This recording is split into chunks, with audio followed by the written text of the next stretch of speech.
Hey guys, my name is JessiMew, and welcome back to the Frostbite tribe. In the last episode, Rare gathered up a group of our creatures to get ready for the next big move, and now we're making some of our very final preparations before we settle them down on their ports. We have our final 5 chosen, and just in time because it looks like it's getting rather cold again, so our long summer has finally ended, and now we just have to scramble to gather as much food as we can before everyone is ready to leave. We have a Rare, of course, who will be joining us as the Queen of the Mountain, and I think she's probably going to share that role with her sister Orchid because they are very, very similar in their strength. They are definitely meant to be the leaders who are protecting everyone else in the tribe because the rest of them are not quite as strong. We have Juneberry over here with her big crown of ram horns, which is probably what caught the eye of Rare. She does look like she is quite connected to Animeme after all, even though she follows Vankir's teachings. Then we have Copper back here, who was one of the first to start making his way up the mountainside. Thanks to his running leg, he's very, very quick and he should be able to catch us a ton of food once we move islands.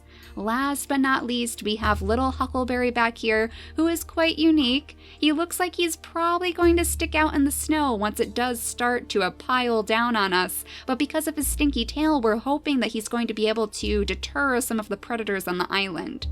We actually have a little bit of a situation back here with a poor little Saber. He caught the eye of one of the carnivores, so we are going to have to deal with that before we move.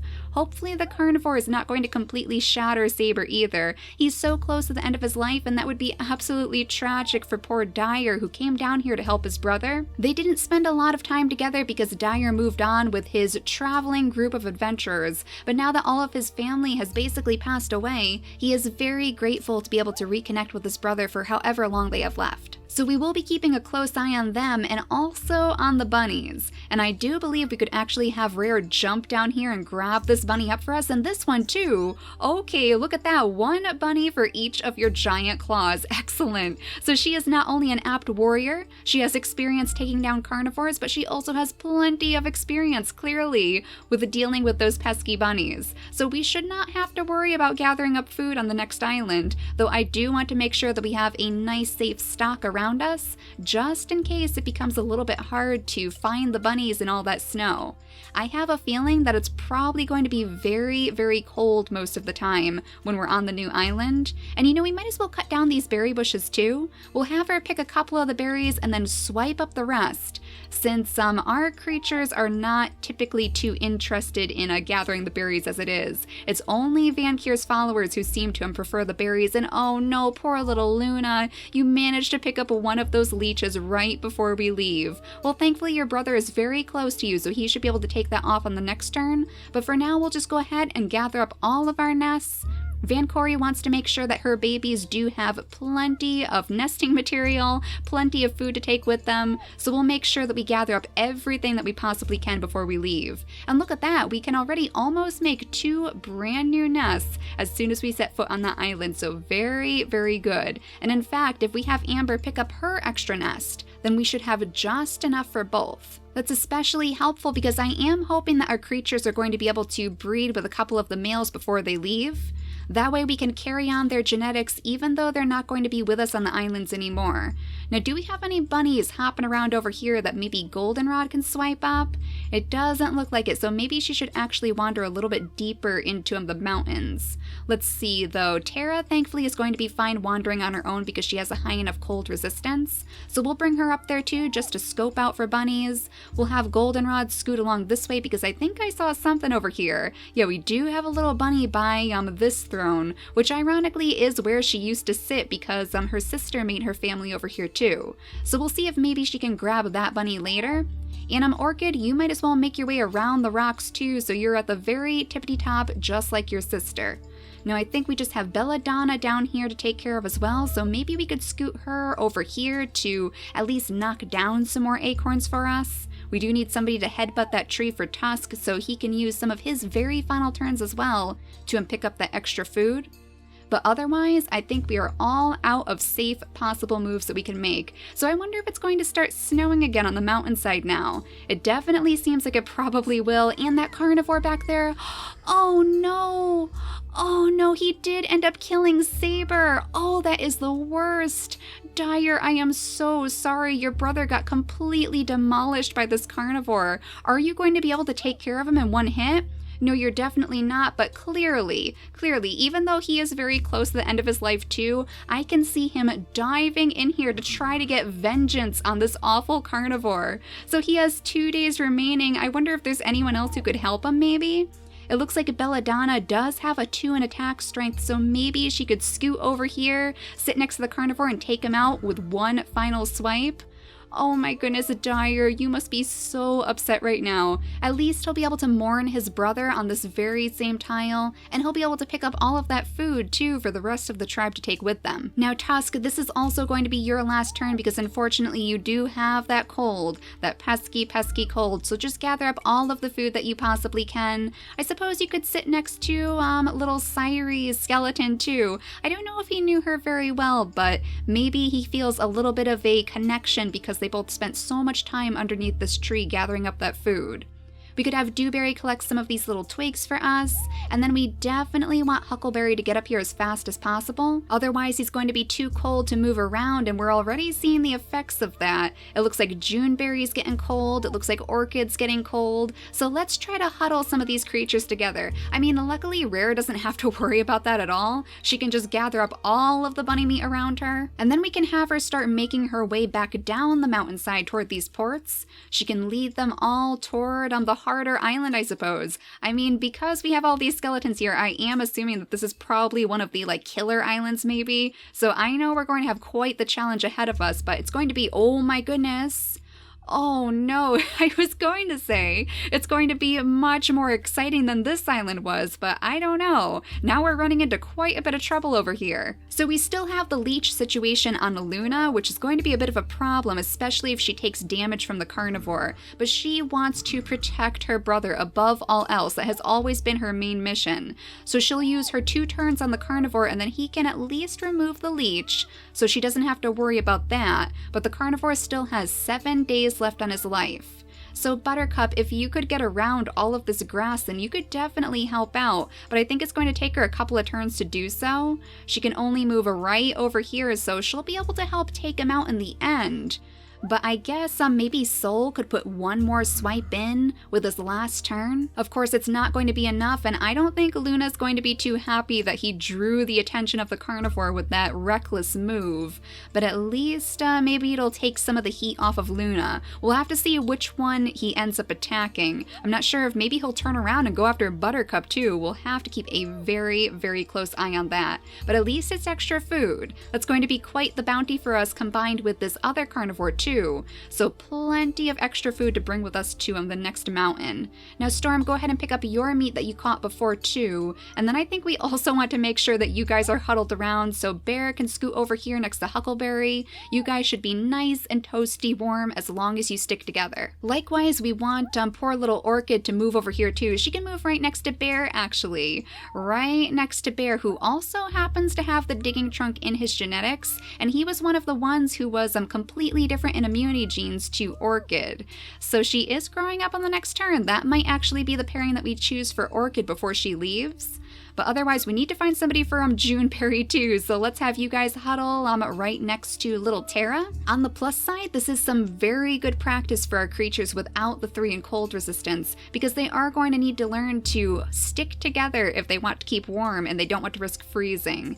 Now you, Scamp, pick up all of the shells that you possibly can, and we'll have them scoot over this way to help light up the direction toward these ports, because we do want to make sure there aren't any major dangers over there either. We could have Aster knock down a couple more acorns for himself. We could have Opal actually help them pick up all of these shells and acorns too. We want to make sure that this little baby is safe because the bird is still in our skies. Though again, it does appear that it might actually be frozen just like that other bird. Maybe it's a little bit too cold for that guy floating around in our skies. Now let's zip over to the other side of the island to see which creature this carnivore is going to end up attacking when we pass the day. Let's hope that it's not another tragedy like, oh my my gosh, like poor little Saber, you did actually technically turn around and slap Buttercup instead. Well, I mean, I guess that's good luck for our two little twins, but I'm sorry, Buttercup. That must have been very, very painful. Let's go ahead and have Luna just take care of this carnivore once and for all and gather up all of that lovely meat, or the acorn instead. Okay, Soul can gather up the meat for us. There we go. And then let's have Buttercup at least move in between them so they can all stay warm, because that was quite the experience. I'm sure they're going to need a little bit of a rest after that. And then you can do the same as you did with the other berry bush and gather up all of those lovely berries for us.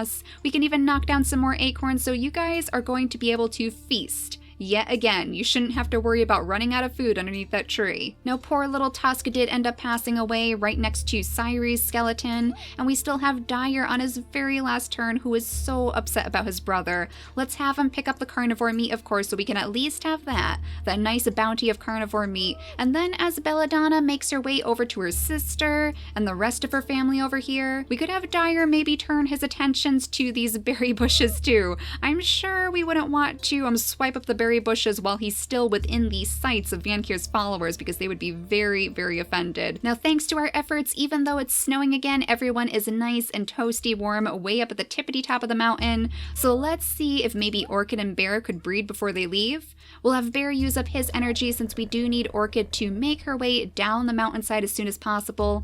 Let's see, we also want to make sure she gets down there before it gets too bad with all of the snow, because we know how hard it is to move around once the snow piles up. So let's definitely make sure that Huckleberry is following too. You can scoot all the way down the mountain. I mean, you're almost just as fast as Copper. That's definitely a good thing. Despite the fact that he is a little bit weaker than most, he is definitely very, very fast. We could probably have a Storm follow them down too, just to make sure that they have a clear path. Terra and Goldenrod would also be pretty useful in lighting up the way, so let's have them move over here just to get rid of some of this darkness. Terra can scoot her way around all of these other critters too, right down into the darkness by the stream. There we go. Now we have a nice clear shot all the way down almost to the ports, as long as we don't have too much snow to deal with. And in the meantime, I was actually thinking that maybe Juneberry and Storm would also be a good pairing to breed before we leave. Their immunity genes line up very nicely, but more importantly, they both have that very special digging trunk in their inactive traits. So just in the off chance that maybe we can get that digging trunk in the harvesting line after all, let's bring Juneberry down here, and then Storm can use his energy to breed with her, and then we'll make sure that she starts making her way down the mountainside too. So this will be interesting if this is where some of our very first digging trunk creatures are born again in our harvesting line, and it should definitely give a little bit of influence toward Vankir's followers. But Juneberry has been taught by her mother to favor strength above all else, so that's why she sought out somebody who looked very, very strong. With his big claw and everything, he looks like he would be just the right type of creature to start a family with. Now the only one left should be Copper, so why don't we have you move as far down as possible, since he is able to. He does have enough cold resistance with his big body and his fluffy tail, so he should be able to get a little bit further ahead than some of his other pack mates. Now again, that should be it for this turn, so let's go ahead and skip the day again. And look at that, it actually stopped snowing this time. Very, very good. A very good sign for us in particular, because that means that we shouldn't have to worry about them not being able to get through the big snow mounds. So let's sniff around a little bit too, just to make sure that we don't have any trials waiting for us from Animeme. So far so good. It's very, very quiet again, so now would be the perfect time for us to charge down the mountain and hopefully make it straight over to those ports. In fact, now that Copper is fully grown, he might be the first one to make it there. We'll go past this mole too, we'll ignore it for now, just to make sure that Copper can make it as far as possible, and now our very first port is actually lit up by his sight.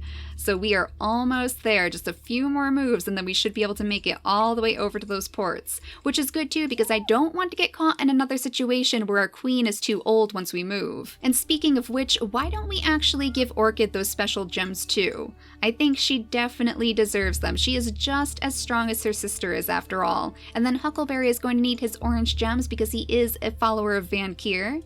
And other than that, I think we're ready to keep making our way down the mountainside. So Huckleberry can can dart away just like a copper did before. Juneberry can follow him very, very quickly behind. She is part of his family too, so she wants to keep a close eye on him as it is. And look at all of this food that we have down here. Oh, we have one of those little clown kois down in the water. Could one of you grab that? No, it looks like Goldenrod doesn't have a high enough fishing ability with her one claw, so she's not going to be able to scoop that up. Now, how far can Rare get? We really need her to pick up the pace in particular. She can actually get right down next to Aster. And this was another pairing that I was hoping to bring with us to the next island. Another pairing in genetics anyway, because I do definitely want them to breed too. He is probably one of the strongest looking individuals on this side of the island at the moment, with his big cracker jaw and his big claw too. So she is very confident that she'll be able to continue her line of warriors this way. I believe that means that all of our creatures are now officially ready to move too, because all of our females are pregnant and the other two are almost fully grown. This is going to be Huckleberry's very last day as a child actually. So I scooped up all of the food that we possibly could, so let's go ahead and skip the day again. It looks like it's not snowing yet. So I think we have actually weaseled our way out of the storm in a very lucky manner. Now let's just do one last quick sniff around before we do start moving our creatures over to those ports. So far so good. Again, it is very, very quiet, which is exactly why Rare is ready to move. So Copper, you once again are going to be the first one to make it over here. Let's move him to some of the furthest ports so that everyone else can make their slower journeys over to the ports instead. Juneberry can settle right next to him. And let's see, we have Huckleberry up here with this very final gem. Oh, he looks very handsome now. Very, very handsome now that he's fully grown. And he's very big too with his big body, so maybe he will be able to hold his own. A little bit more than some of our creatures are expecting. Now we just have our queens. We're just waiting on our queens, and I think it is going to take one extra turn to get them over there. So I think what I'll do, since we just have some food and material collecting left, is I'll gather up all of the resources I can, and once our creatures are ready on those ports, assuming that nothing crazy happens in between, I'll skip ahead in the video and see you guys then. Here we are, our very last turn on this island. So Rare can finally make her way over to the last port, and she can sit right next to her sister as hopefully she brings us over to our next mountain. So we're going to have to wave goodbye to all of the other creatures that we're leaving behind, all of Vankir's original followers back here. Vankir is a reincarnation even, who can rest easy knowing that those teachings are going along with them in her children. We'll have to say goodbye to our two little twins too, Brother Sun and Sister Moon, who are going to be spending the rest of their lives underneath this tree, growing their own little family maybe. But other than that, I think we are officially done with this island. So it has been quite a trip so far, but we are ready for a challenge. We are ready to see more. So Orchid, if you could do the honors, since you are one of our queens, let's have her click on this port right here and then bring us over to the next big mountain. Here we are, no turning back now. We are on the next island, and it's not as tall as our previous mountain, but look at that, we do have these little ice crystals to crack open again, all of these little ice rocks. So there's two of them this time. There's one relatively close over on this side, so maybe this is the direction that we want to take. But we also have quite a few leeches down here, which is a little bit more concerning. Let's see, maybe we should move Juneberry out of the way because we do want her to have her baby too. I am very, very intrigued about this baby. I want to see if it has that lovely digging trunk. So let's move her over to one of these stumps if we can. Luckily, it looks like she didn't pick up the leech, right? Or did she? Can I just not see it? Oh no, it's onto you. Poor Rare. That is not good. Let's have Huckleberry take that leech off of you because we certainly don't need our queen getting leeched right as soon as she makes it to the next island. Now climb on top of your throne, Juneberry, and make a nest right at the very tippity top. I love it when they make their nests on top of those stumps. It looks absolutely adorable. And then let's have a Copper join her over here just to help keep her warm because she is going to need that extra little bit of warmth around her. And even Huckleberry too. That would probably be a good idea. We are going to have to leave our two queens right on the ports because they don't exactly have any more energy. But let's see, I mean, maybe we could find something else in the area. We want to stick by these bunny burrows too, just in case any little bunnies come hopping out early. That way we could gather up the extra food. But yeah, like we don't have those trees anymore with the acorns, and that was where we were getting a majority of our food before. So we're going to have to rely on the shells on the shore, I think. And also, of course, those bunny burrows and hopefully some of the larger prey items too. I am crossing my fingers that we finally come across one of those deer. Those will give us a ton of food if we do manage to take them down too. But let's make sure the mutation menu is set up correctly for this child. I don't believe we really had to worry about the big body with this pairing, but we should probably place that special medium tail in here instead. And the ram horns are always good to have because we do want that extra little boost in the strength department. So let's see what the very first baby born on this island is going to look like. Oh no, no digging trunk. That's a little bit unfortunate, but we do have a ton of bunnies over here. Excellent. Okay, good thing we kept our eye on these burrows. But let's see what this little baby has for genetics. She did carry the digging trunk, so we aren't losing it completely. That's definitely a good thing to see. And there we go. She's going to be cold resistant enough that we won't have to worry about her too much as she travels the mountainside. We shouldn't have to worry about her freezing at the very least. She is adorable too. I love that color of her fur, and even with the panda pattern, so maybe they're seeing this as a little bit of a sign from Animeme that they're doing the right thing. A little bit of good fortune. I think we'll go ahead and name her Mulberry. And then we definitely want to make sure that some of our creatures can grab these pesky bunnies. Copper can jump way over here and snag this one for us. There we go, pinned it right underneath him. And then I don't think we really want Huckleberry to go too far because he is definitely not very cold resistant. And for that matter, he's not even suited to hunting because he doesn't have a claw or anything. Though we probably should make sure that we figure out their ranks too. That would be very, very important. Let's see, if we go into the family tree, it might be a little bit easier. So Copper, I think we should probably keep as a beta because he is more suited to hunting bunnies, and our bunny hunters were the betas of the tribe. But if we sort them by strength, then we can see pretty easily that Huckleberry and Juneberry are definitely much, much weaker despite those big ram horns. So let's change them over to the Omegas. And then, of course, Rare is going to be our alpha, and so will Orchid. They'll both rule the tribe together as sister queens with their incredible strength. It would be nice if they could both have their babies on the same turn too, so let's see if we could maybe, we could set up the nest in like a ring around Huckleberry maybe. Since he does have the stinky tail, he might be a good one to watch after the babies. So let's have Orchid drop a nest right here. And then we could have Rare come over this way and drop a nest right next to her. And there we go, like we could literally form a ring of nests around poor little Huckleberry, who is going to be on baby duty apparently. That leaves just Juneberry, who could possibly chase after this bunny. I mean, honestly, we might as well have her chase after it. She should be okay, especially now that she is right inside this hot spring, so we shouldn't have to worry about her freezing at least. And let's sniff around too to make sure that there's nothing else in the area. There we go, so far so good. It is a very, very quiet on the mountainside. For now, Huckleberry is just going to have to stay in the area to help keep the babies warm, so we're going to have to leave him there with all of his turns, which is a little bit of a waste so early on, but until we have a higher population, we're going to have to maneuver these guys around very, very carefully. So let's go ahead and skip the turn and see what our new little royal babies, oh my gosh, our royal babies are going to look like. Oh my goodness, the digging trunk is back and she looks like a little elephant. Oh, that is too cute. She has the claw too and the velvet paw, so she's going to be very, very stealthy. She even has the crown of ram horns, and then, honestly, like this one right here with her poison fangs, she looks just as adorable. Oh my goodness, I can't decide which one I like more. They're both so cute. I love her orange eyes too. I'm not sure if we've seen the orange eyes before, and they look so striking on her black fur. This is literally the best, and I think we should probably go into the family tree to take a closer look at these guys. Oh my gosh, she is so cute. I think I am going to name her Snowdrop to, of course, go along with her mother's naming scheme of those flowers, but also because her little ram horns look like a pile of snow. And then this baby over here, oh my gosh, you look amazing. I think we're going to have to go back to maybe the snowy theme for this line, for those warrior lines again. So let's name her Flurry. That sounds like a very adorable name for a very, very adorable warrior princess yet again. So our royal lines are expanding, and I am very excited to see where we're going to end up on this brand new mountain.